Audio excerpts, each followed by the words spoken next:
மாபெரும் தலைவர்கள் வழிநடத்திய மாண்பும் மாபெரும் வரலாற்று சிறப்பு கொண்ட இந்த சட்டமன்ற பேரவையின் 17வது சட்டமன்ற பேரவைக்கு நம்மையும் நம்ம தமிழக வெற்றி கழகத்தை சார்ந்த சட்டமன்ற உறுப்பினர்களையும் தேர்ந்தெடுத்து அனுப்பின நிரந்தரமாக என் நெஞ்சில் குடியிருக்கும் தாயன்புமிக்க தமிழக மக்கள் அனைவருக்கும்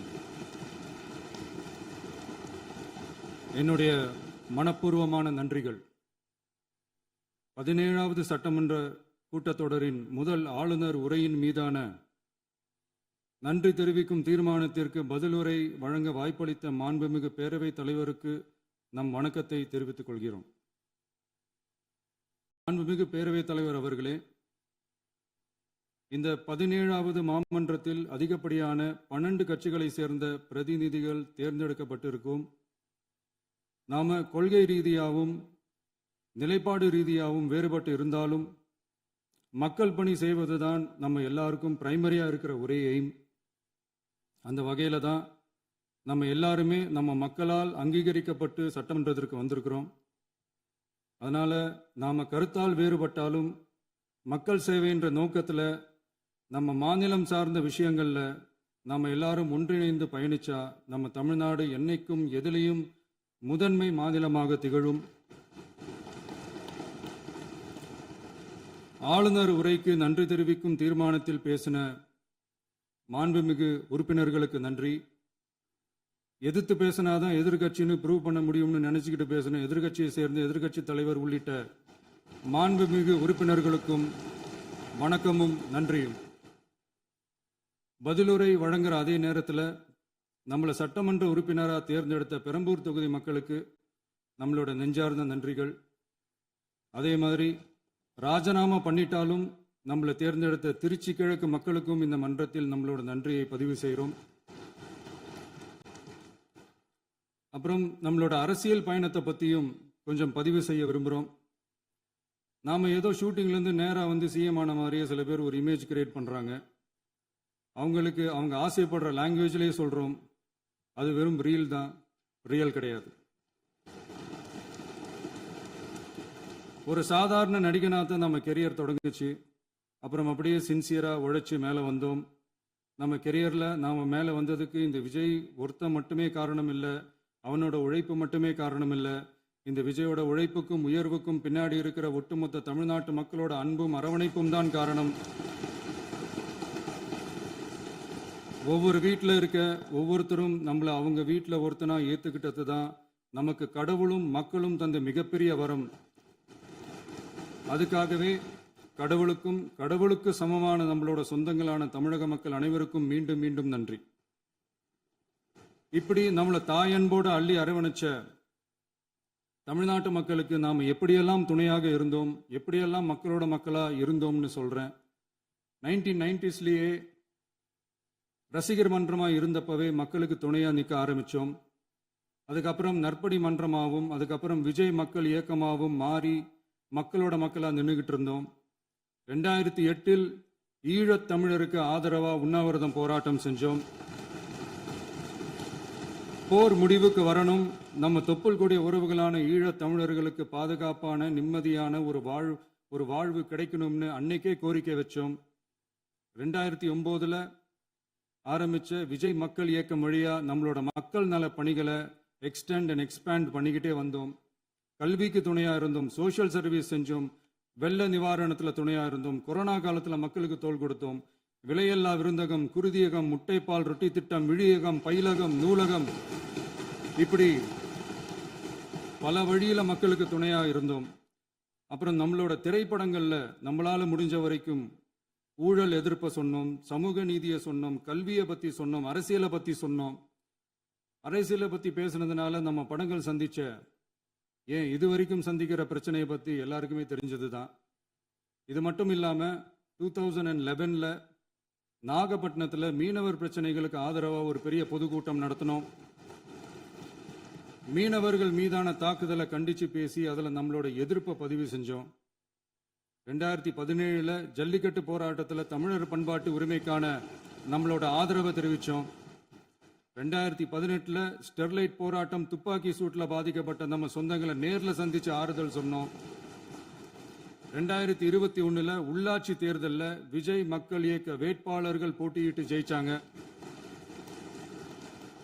கல்வி விருது விழா நடத்தி சிறந்த மதிப்பெண் பெற்ற மாணவ மாணவிகளுக்கு ஊக்கத்தொகையும் பரிசும் கொடுத்தோம்.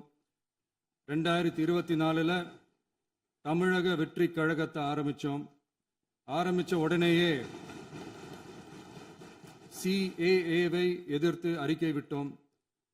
அரசியல் கட்சி ஆரம்பிச்சு விழுப்புரம் மாவட்டத்தில் விக்கிரவாண்டியில் நம்மளோட முதல் மாநில மாநாட்டிய வெற்றி கொள்கை திருவிழாவை நடத்தினோம். தந்தை பெரியார், பெருந்தலைவர் காமராஜர், அண்ணல் அம்பேத்கர், வீரமங்கை வேலுநாச்சியார், மக்கள் சேவகர் அஞ்சலை அம்மாள்னு நம்மளோட 5 கொள்கை தலைவர்களை அறிவிச்சோம். இந்தியாவிலே 2 பெண் ஆளுமைகளை கொள்கை தலைவர்கள் அறிவிச்ச ஒரே கட்சி நம்ம டிவிக்கு மட்டும்தான் என்ற பெருமையோடு அறிவிச்சோம். பெரியார் சொன்ன மாதிரியே அவர் சொன்னதுல நமக்கு ஏற்புடையதை மட்டும் எடுத்துக்கிட்டோம். அவரோட கடவுள் மறுப்பு கொள்கையில நமக்கு உடன்பாடு இல்லைன்னு ஓப்பனா அறிவிச்சோம். நமக்கு கடவுள் நம்பிக்கை உண்டுன்னு அறிவிச்சோம். யாரோட நம்பிக்கைக்கும் நாம் எதிரானவங்க இல்லைன்னு தெளிவா அறிவிச்சோம். பெண் கல்வி, பெண்கள் முன்னேற்றம், சமூக சீர்திருத்தம், சமூக நீதி, இப்படி பெரியாரோட கருத்துக்களை நிறையவே ஏத்துக்கிட்டோம்னு அறிவிச்சோம். அண்ணல் அம்பேத்கரோட சம வாய்ப்பு, சம நீதி, சமத்துவத்தை ஃபாலோ பண்ணுவோம்னு அறிவிச்சோம். பெருந்தலைவர் காமராஜரோட மதச்சார்பின்மையை ஏத்துக்கிட்டதோட அவரோட நேர்மையான நிர்வாகத்தையே ஒரு கொள்கையா ஏத்துக்கிட்டோம்னு அறிவிச்சோம். வீரமங்கை வேலு நாச்சியாரோட மண் மீட்பையும் சமூக நல்லிணக்கத்தையும் பின்பற்றுவோம்னு அறிவிச்சோம். மக்கள் சேவகர் அஞ்சலை அம்மாளோட விடுதலை வேட்கையையும் மக்களோட வாழ்வாதாரத்துக்காக உறுதியாக நிற்கிறதையும் பின்பற்றுவோம்னு சொன்னோம். எல்லாருக்கும் எல்லாமும் கிடைக்கணும், எம் மதமும் நம் மதம்னு சொல்லி மதச்சார்பற்ற சமூக நீதி தான் நம்ம கொள்கைன்னு அறிவிச்சோம். நம்ம கொள்கை எதிரி யாரு, அரசியல் எதிரி யாருன்னு ஓப்பனா அறிவிச்சோம். எல்லாத்துக்கும் மேல பிறப்புக்கும் எல்லா உயிர்க்கும்ன்றத நம்மளோட அடிப்படை அரசியல் கோட்பாட்டா அறிவிச்சுட்டு தான் அரசியலுக்கே வந்தோம். நம்ம மதுரை மாநாட்டில் நம்மளோட தேர்தல் அரசியல் மற்றும் ஆட்சி அதிகார அரசியல் வழிகாட்டியா அறிஞர் அண்ணாவையும் புரட்சி தலைவர் எம்ஜிஆரையும் ஏத்துக்கிட்டதா அறிவிச்சோம். அப்புறம் இன்னனையும் நாம் இங்க பதிவு செஞ்சே ஆகணும். எல்லாரும் கட்சி ஆரம்பிச்சுட்டு தான் ஒவ்வொரு வீட்டுக்குள்ளேயும் போவாங்க. ஆனா நாம ஒவ்வொரு வீட்டுக்குள்ளேயும் போனதுக்கு அப்புறம் தான் கட்சியவே ஆரம்பிச்சிருக்கிறோம். ஒவ்வொரு வீட்டில் ஒவ்வொருத்தரும் நம்மள அவங்க பிள்ளையா, மகனா, அண்ணனா, தம்பியா ஏத்துக்கிட்டதும் இயல்பா நடந்துச்சு. தமிழ்நாட்டு மக்களோட மனசுக்குள்ள போறதுக்கு நாம பட்ட பாடு நமக்கு மட்டும்தான் தெரியும்.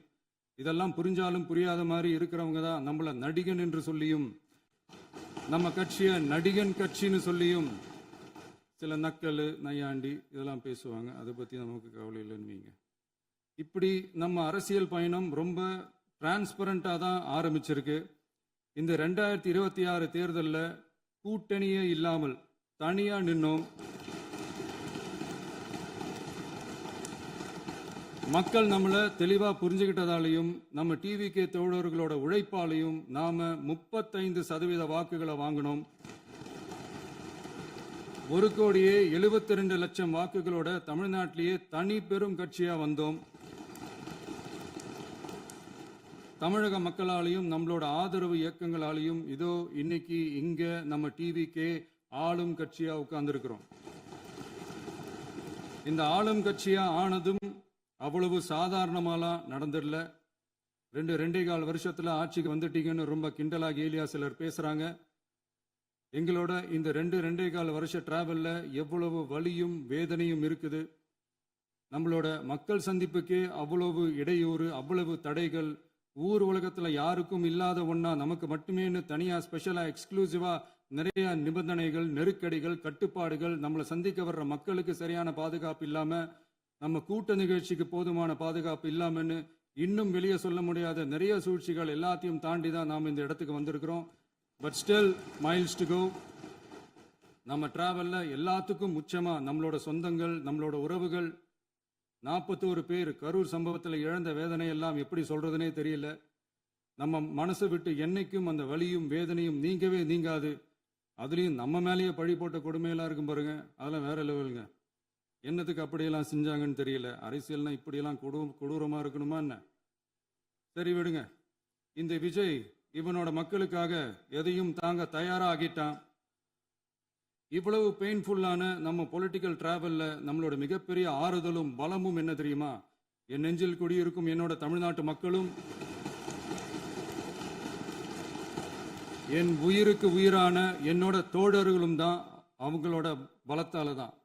அன்னைக்கு 1967ல முன்னாள் முதல்வர் மாண்புமிகு அறிஞர் அண்ணா அவர்கள் தலைமையில் அமைஞ்ச சாமானியர்களோட ஆட்சி மாதிரி 1977ல முன்னாள் முதல்வர் மாண்புமிகு புரட்சி தலைவர் எம்ஜிஆர் அவர்கள் தலைமையில் அமைஞ்ச மிக சாமானியர்களோட ஆட்சி மாதிரி இதோ இன்னைக்கு அதே வரிசையில 2026 சட்டமன்ற தேர்தலில் இந்த விஜயோட தோழர்கள் இடம்பெற்ற ஒரு மிக மிக சாமானியர்களின் ஆட்சி அமைஞ்சிருக்கு.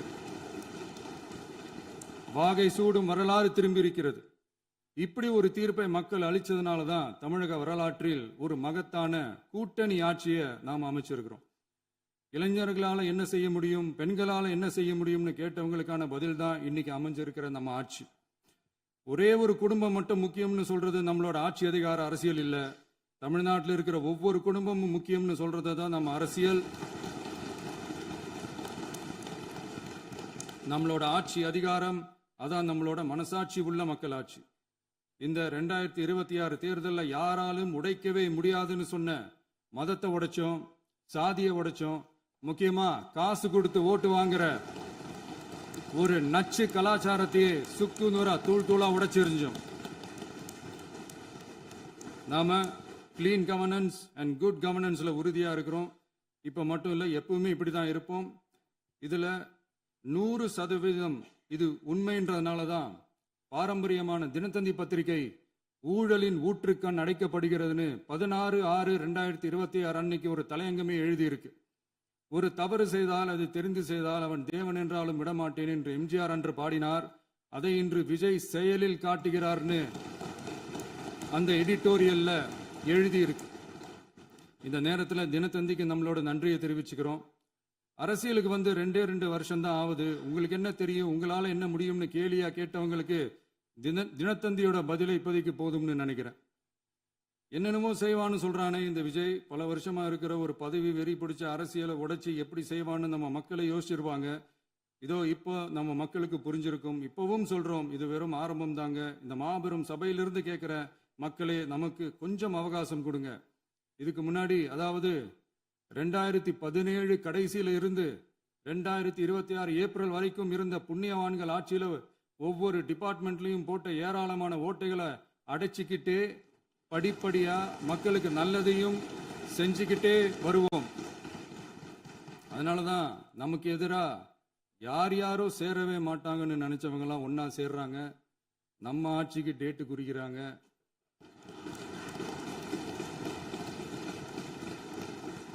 சரி, அவங்கள நம்ம மக்களே பார்த்துப்பாங்க, அதை விடுங்க.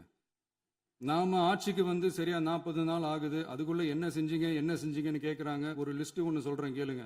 பெண்கள் பாதுகாப்புக்காக சிங்கப்பெண் சிறப்பு படை, 200 யூனிட் வரை கட்டணமில்லா மின்சாரம், போதைப் பொருள் ஒழிப்புக்காக தனிப்படை, குறுவை நெல் சாகுபடியை ஊக்குவிப்பதற்காக 134.83 கோடி சிறப்பு தொகுப்பு திட்டம், வழிபாட்டு தலம், ஸ்கூல், பஸ் ஸ்டாண்டுன்னு அதுக்கு பக்கத்தில் இருக்கிற 717 மதுபான கடைகள் மூடப்பட்டன. அங்க வேலையில் இருந்தவர்களுக்கு வேறு கடைகளில் வேலை, கவனிக்கப்படாமல் விடப்பட்ட அம்மா உணவகங்கள் புதுப்பிக்கப்பட்டன. பத்திரப்பதிவு துறையில் பகல் கொள்ளைக்கு ஃபுல் ஸ்டாப் வைக்கப்பட்டுள்ளது. வருகையில்லா ஆவண பதிவு முறை கொண்டு வர உத்தேசிக்கப்பட்டு செயல்பாட்டில் உள்ளது.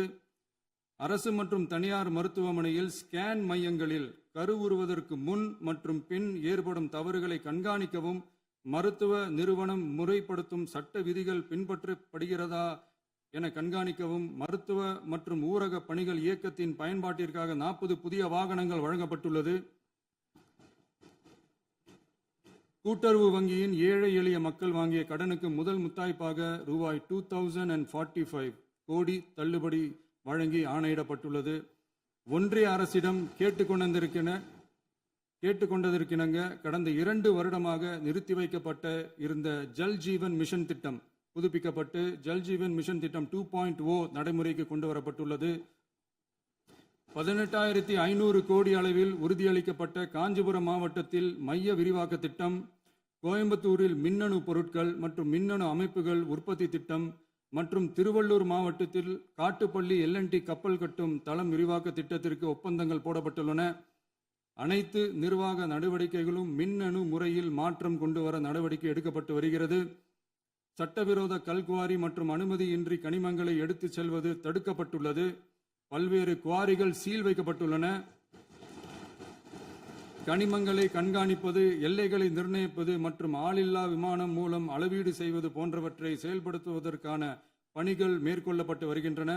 அனைத்து துறைகளிலும் அலுவலர் தலையீடு இல்லாமல் லஞ்ச லாவண்யமற்ற தமிழகத்தை உருவாக்க அனைத்து நடவடிக்கைகளும் முடுக்கிவிடப்பட்டுள்ளது.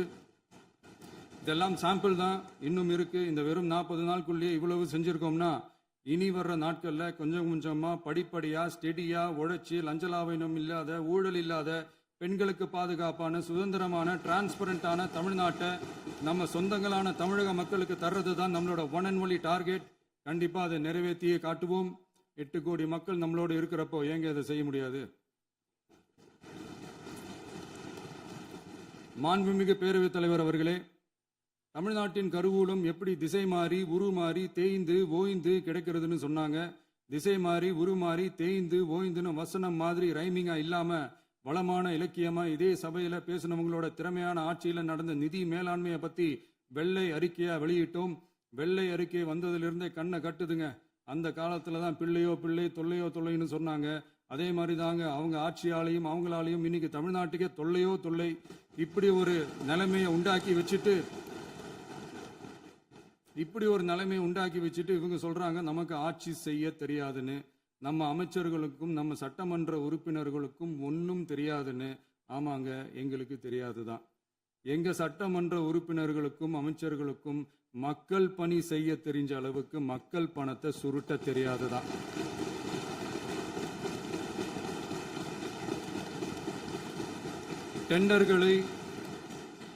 டெண்டர்களை முறைப்படுத்த தெரிஞ்ச அளவுக்கு அதோட ரேட்டை உயர்த்தி ஊழல் செய்ய தெரியாதுதான். பதவி உயர்வு வழங்கவும் பணி இடமாற்றம் கலந்தாய்வு நடத்தவும் தெரியுமே தவிர பதவி உயர்வுக்கும் பணியிட மாற்றத்திற்கும் பணம் பறிக்க தெரியாதுதான். புதிய பணியிடங்கள் உருவாக்க தெரியுமே தவிர அந்த பணியிடங்களை பணத்துக்கு விற்க தெரியாதுதான். கோயில்கள்ல நடக்கிற நிர்வாக சீர்கேட்டை தடுக்க நீங்க பேசுங்க, நீங்க கண்டிப்பா பண்ணுங்க. கோயில்கள்ல நடக்கிற நிர்வாக சீர்கேட்டை தடுக்க தெரியுமே தவிர கோயில் பணத்தை கொள்ளையடிக்க தெரியாதுதான். தங்கத்தை உருக்கி தாரை வார்க்க தெரியாதுதான். கனிம வளத்தை பாதுகாக்க தெரிஞ்ச அளவுக்கு கனிமத்தை வித்து கொள்ளையடிக்க தெரியாதுதான். அரசு வருமானத்தை அரசு கஜானாவுக்கு மாத்த தெரிஞ்ச அளவுக்கு அந்த பணத்தை தனிப்பட்ட கஜானாவுக்கு மடை மாத்த தெரியாதுதான். போதை கலாச்சாரத்தை தடுக்க தெரிஞ்சவங்களுக்கு போதை கலாச்சாரத்தை வளர்க்க தெரியாதுதான். நம்ம குடும்பத்தில் இருக்கிற பாட்டி, அம்மா, அக்கா, தங்கச்சி, குழந்தைங்களை, பெண்களை மதிக்க தெரிஞ்சவங்களுக்கு ஓசி பஸ், 1000 ரூபாய் கேஸு, இப்படிலாம் பேச தெரியாதுதான். எங்க உறுப்பினர்களுக்கும் அமைச்சர்களுக்கும் மக்கள் சேவை தெரிந்த அளவிற்கு சுயநல தேவையை செஞ்சிக்க தெரியாதுதான். அதனாலதான் சொல்றோம், எங்களை பார்த்து எதுவும் தெரியாதுன்னு சொல்றவங்களுக்கு சொல்றோம், இதெல்லாம் எங்களுக்கு தெரியாதுதான். உங்களை மாதிரி முறைகேடுகளை செய்யறத நாங்க தெரிஞ்சுக்கவும் போறதில்ல, தெரிஞ்சுக்கவும் ஆசைப்படல. அத கடைசி வரைக்கும் எங்களுக்கு தெரியாமலே இருந்துட்டு போகட்டும். அதனால நாங்களும் எங்க மக்களும் வெரி வெரி ஹாப்பி தான். மாண்புமிகு பேரவைத் தலைவர் அவர்களே, எதிர்ப்பவர்கள் எதிர்க்கட்சி என்பதற்காக எங்கள் ஆட்சி மீது 1000 பழி போடலாம். ஆனாலும் தமிழக மக்களுக்கு உண்மையை உணர்த்த வேண்டியது நம்மளோட கடமை. மின்வெட்டை பொறுத்தவரை தமிழ்நாடு மின்மிகை மாநிலமாக இருந்தாலும் கடந்த காலங்களில் ஏற்பட்ட நிர்வாக குளறுபடிகளும் மின்சார சாதனங்கள் மற்றும் மின் மாற்றிகளில் ஏற்படும் பழுதாலும் வேண்டுமென்றே சிலரின் நடவடிக்கைகளாலும் இந்த மின்வெட்டிற்கு காரணமாக உள்ளது. மின் விநியோக மீட்பு நடவடிக்கைகளை ஒருங்கிணைப்பதற்காக எதிர்பாராமல் இரவு நேரங்களில் ஏற்படும் மின் தடங்களை விரைந்து சரி செய்வதில் 10 உயர்மட்ட கண்காணிப்பு குழுக்கள் மற்றும் 125 சிறப்பு மின் தடை நீக்க ரோந்து வாகனங்கள் வழங்கப்பட்டு 24 மணி நேரமும் கண்காணிக்கப்படுகிறது. கூடுதலாக தற்போது 77 புதிய மின் தடை நீக்க மையங்களும் உருவாக்கப்பட்டுள்ளன. விரைவில் இந்த மின்வெட்டு நிலைமை அறவே நீக்கப்படும். மாண்புமிகு பேரவைத் தலைவர் அவர்களே, நம்ம விவசாயிகள் எல்லாரும் நம்மளை நல்லா புரிஞ்சுக்கிட்டு தமிழக வெற்றி கழகத்தை ஏத்துக்கிட்டாலும் எதிர்க்கட்சிகளோட தூண்டுதலால சில இடங்கள்ல சில போராட்டங்கள் நடக்குது. எதிர்க்கட்சிகள் என்னதான் சித்து வேலை செஞ்சாலும் விவசாய பெருமக்கள் எல்லாரும் நம்ம ஆட்சி அவங்களுக்கான ஆட்சி தான் நல்லா புரிஞ்சுதான் வச்சிருக்கிறாங்க. இந்த வருஷம் எல்னினோ விளைவா எப்பவும் இருக்கிறத விட இந்த டைம் மழை குறையுங்கிறதையும் நம்ம விவசாயிகள் உணர்ந்து தான் இருப்பாங்க. இருந்தாலும் நம்ம அரசு நம்ம விவசாயிகளோட வாழ்வாதாரத்துக்காக பக்கபலமாகவும் உறுதியாகவும் துணை நிற்கும்ங்கிறத தெரிவிச்சுக்கிறோம். நம்ம தமிழகத்தில் ஏற்கனவே நடந்த அதி அற்புதமான சூப்பரான நிர்வாக திறன் கொண்ட 50 வருஷ அரசியல் அனுபவம் கொண்ட 2.0, 3.0, 4.0 பல 0.0 மாடல் ஆட்சி நடத்த கனவு கண்டவங்களோட அட்டகாசமான ஆட்சிக்காரங்க பல்வேறு விதமான நிதி நெருக்கடியை நம்ம மக்களுக்கும் நமக்கும் பரிசா கொடுத்துட்டு போய் இருந்தாலும் கூட்டுறவு வங்கிகளின் மூலம் 75,000 வரை பயிர்கடன் பெற்று குறு சிறு இதர பெரு விவசாயிகளுக்கு 100% முழுமையான பயிர்கடன் தள்ளுபடியும் 75,000க்கு மேல் கடன் பெற்றவர்களுக்கு குறைந்தபட்சமாக 35,000 பண பயன் கிடைக்கும் அளவிற்கு மொத்தம் 14,43,504 விவசாயிகளுக்கு ரூபாய் 5,932.23 கோடி பயிர்கடன் தள்ளுபடி வழங்கப்பட்டுள்ளது.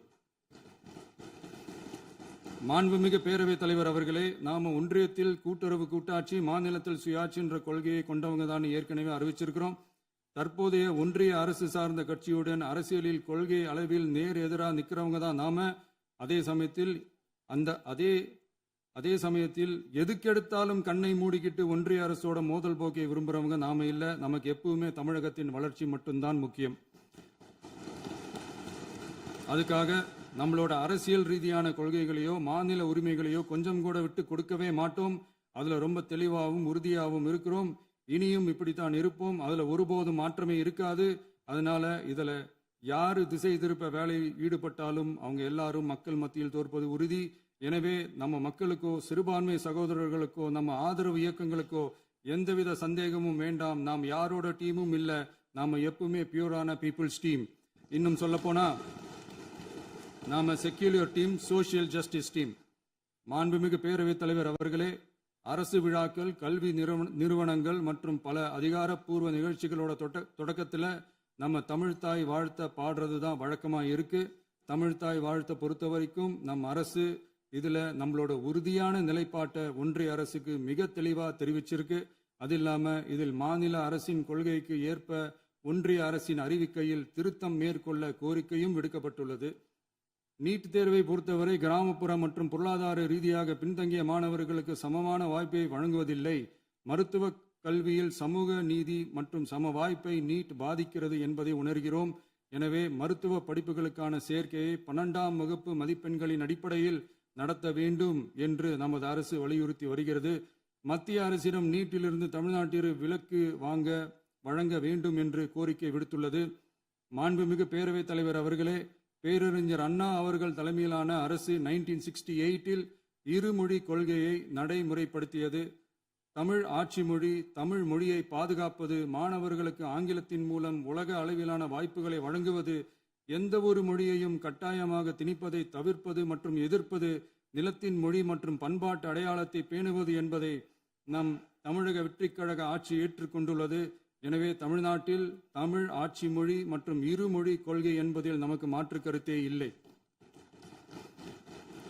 மாண்புமிகு பேரவைத் தலைவர் அவர்களே, கடந்த 11/6/2026 அன்று நடந்த நிதி ஆயோக் கூட்டத்தில் தமிழ்நாடு அரசின் சார்பாக கலந்து கொண்டு வறுமையற்ற தமிழ்நாடு இயக்கம் உருவாக்க தேவையான நிதியையும், தமிழ்நாட்டுக்கு 2 எய்ம்ஸ் மருத்துவமனைகளை தருமாறும், மருத்துவம் மற்றும் பல் மருத்துவ படிப்பிற்கு 12ஆம் வகுப்பு மதிப்பெண் அடிப்படையில் இடங்களை நிரப்புதல் குறித்தும், செயற்கை நுண்ணறிவு தொடக்க நிறுவன வளர்ப்பு மையங்கள் தமிழ்நாட்டில் அமைக்கவும், இளைஞர் திறன் மற்றும் வேலைவாய்ப்பு இயக்கம் செயல்படுத்த வேண்டியும், பெண்கள் தலைமையிலான வளர்ச்சி குறித்தும், மீனவ சமுதாயங்களின் வாழ்வாதாரம் மற்றும் மீன்பிடி படகுகள் மற்றும் மீனவர்களை விடுவித்தல் குறித்து நிரந்தர நடவடிக்கை எடுக்க வேண்டியும், காலநிலை தாங்கும் தன்மை பெருந்திட்டம் 2045 கீழ் விண்வெளி உற்பத்தி மையத்தை தேசிய விண்வெளி உற்பத்தி மையமாக அறிவிக்க கோரியும், தமிழ்நாட்டில் சாலை போக்குவரத்து, நெடுஞ்சாலை மற்றும் ரயில்வே அமைச்சகத்தின் மேம்பாட்டு குறித்தும், அனைத்து கிராமங்களையும் டிஜிட்டல் இணைப்பு வசதி ஏற்படுத்துதல் குறித்தும், கூட்டு குடிநீர் திட்டம் தொடரவும்,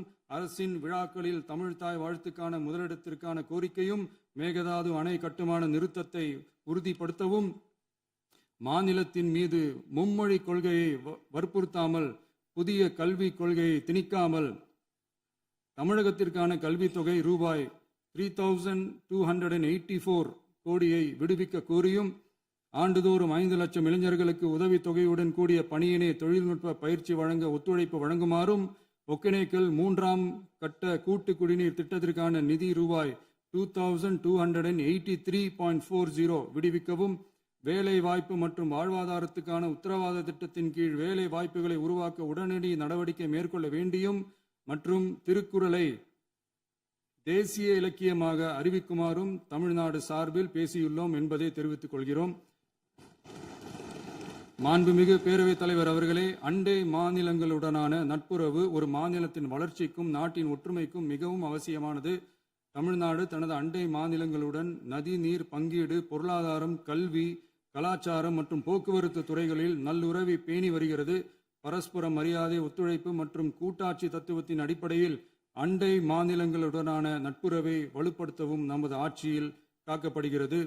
மாண்புமிகு பேரவைத் தலைவர் அவர்களே, சட்டம் ஒழுங்கை பற்றி பேச்சு வந்தது. சட்டம் ஒழுங்கு சரியாக இருக்கணும் அப்படின்றதுல எங்களுக்கு மாற்று கருத்தே கிடையாது.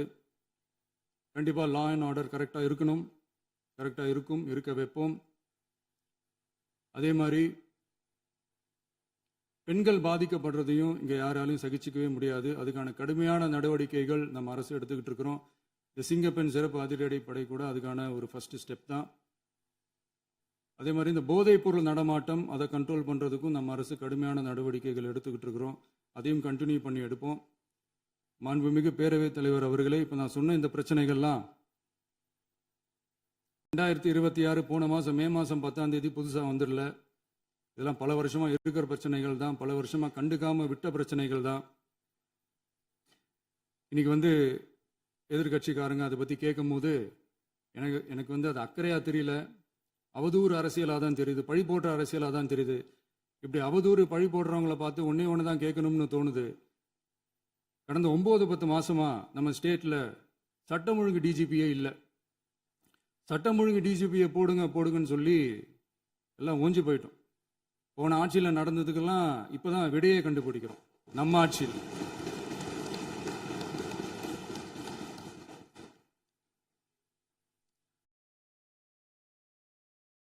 இந்த போதைப் பொருள் நடமாட்டம்லாம் தாறுமாறா அப்படியே பரவி கொட்டி கிடக்குது. இதெல்லாம் இனிஷியல் ஸ்டேஜ்லேயே யார் கண்ட்ரோல் பண்ணியிருக்கணும்? போலீஸ் டிபார்ட்மெண்ட் அப்போ யார் கையில் இருந்தது? இத்தனை கேள்வி நம்மளை பார்த்து கேட்குறாங்களே, ஒரே ஒரு கேள்வி தான் நான் கேட்கணும்னு தோணுது. போலீஸ் டிபார்ட்மெண்ட்டை கையில் வச்சுக்கிட்டே பிகினிங்லேயே இனிஷியல் ஸ்டேஜ்லேயே இந்த போதைப் பொருள் நடமாட்டத்தை ஏன் கண்ட்ரோல் பண்ணலை? மனசாட்சி உள்ளவங்க இந்த பிரச்சனையெல்லாம் ஏன் நடக்குதுன்றது அவங்களுக்கே நல்லா தெரியும். இன்னைக்கு சட்டம் ஒழுங்கை பற்றி கேள்வி கேட்கக்கூடாதா அப்படின்னா தாராளமாக கேட்கலாம். இது ஜனநாயக அரசு, மன்னராட்சியெல்லாம் கிடையாது, மனசாட்சி உள்ள மக்களாட்சி. அதனால கேள்வி கேட்கலாம், எல்லாருக்கும் எல்லா உரிமையும் உண்டு. விமர்சனம் செய்யலாம், எல்லாருக்கும் எல்லா உரிமையும் உண்டு. ஆனால் நம்ம ஆட்சியில் என்ன நடவடிக்கைகள் எடுத்திருக்கோன்றது தெரிஞ்சுக்கிட்டு அதுக்கேற்ற மாதிரி ஒரு நடுநிலையாக பேசுனீங்கன்னா கொஞ்சம் நல்லா இருக்கும். சட்டம் ஒழுங்கை பற்றி யாருக்கு என்ன யோசனை இருந்தாலும், மக்கள் நலனுக்காக யாருக்கு என்ன யோசனை இருந்தாலும் அதை தாராளமாக சொல்லலாம். நம்ம அரசு அது காது கொடுத்து கேட்கும். ஆனால் நம்ம அரசினுடைய நிர்வாகத்திறன் அதை பற்றி பேசுகிறவங்களுக்கு ஊரடிச்சு உலையில போட்டு ஊழல் மேல ஊழலா செஞ்சுக்கிட்டு அதுல இருந்து தப்பிக்கிறதுக்கு பேர் தான் நிர்வாகத்திறன் அப்படின்னு சொன்னா, அப்படிப்பட்ட ஒரு ஊழல் செய்யற நிர்வாகத்திறனை நம்ம அரசு ஒரு நாளும் செய்யாது. பொட்டி பெட்டியா பணத்தை வச்சுக்கிட்டு, பெட்டியை வச்சு எல்லாம் செஞ்சுக்கிட்டு, போதைப் பொருள் பாதுகாவல் கழக மாடல் அரசாங்கம் செஞ்ச ஒவ்வொரு ஊழலா வெளியில வந்துகிட்டு இருக்கு. டாஸ்மாக்ல அது என்னப்பா அது பேரு, பார்ட்டி ஃபண்ட் கட்சி நிதி அப்படின்ற பேர்ல அடிச்ச கொள்ளையெல்லாம் ஒன்று ஒன்றா இப்போ கவர்மெண்ட்டோட கஜானாவுக்குள்ள கொண்டு சேர்த்துக்கிட்டே இருக்கிறோம்.